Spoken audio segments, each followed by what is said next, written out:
Tick, tock, tick, tock. That's the background noise for about 1,000 teens in Pennsylvania who sit in the foster care system. It's the sound of time running out. I've got a really good family. They really care about me, and that it was worth the waiting. This is the happy ending for 14-year-old Raymond Strike.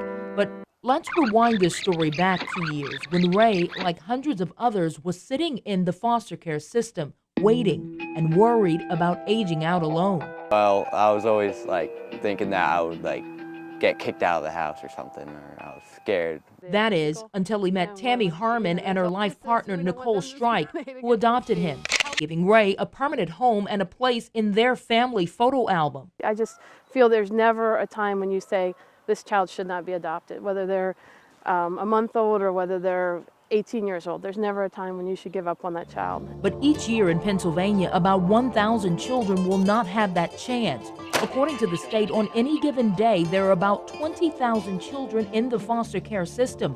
And statistics show for most families looking to adopt, the younger, the better, which often leaves teens desperate. It's all about the number 18. You see, when foster care teens hit that magic number, family or no family, they're no longer on the state's list. So unless they ask for help, it's as if their names simply disappear.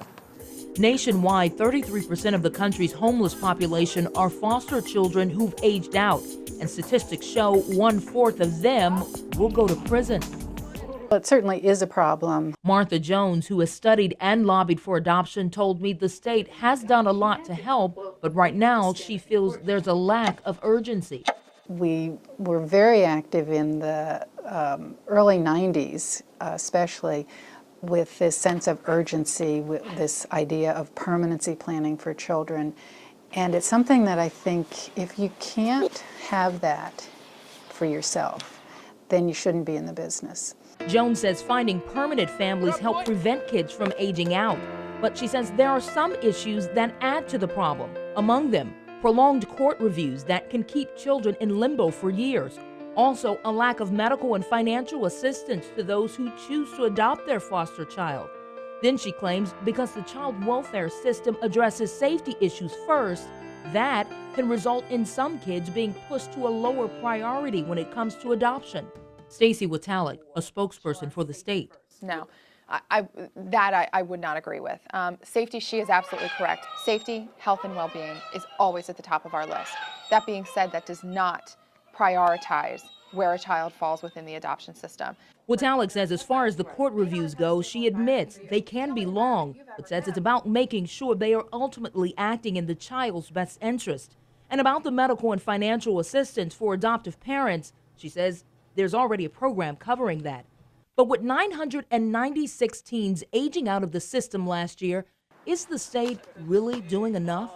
Witalik says they are, with urgency, citing a specialized program offered to teens nearly a year before their 18th birthday.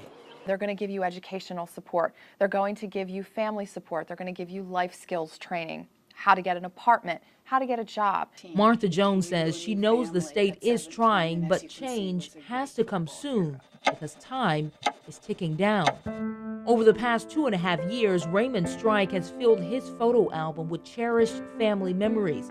But for those who are now watching the clock like he once was, he has words of encouragement. If I can, I know they can. Samika Knight, CBS 21 News.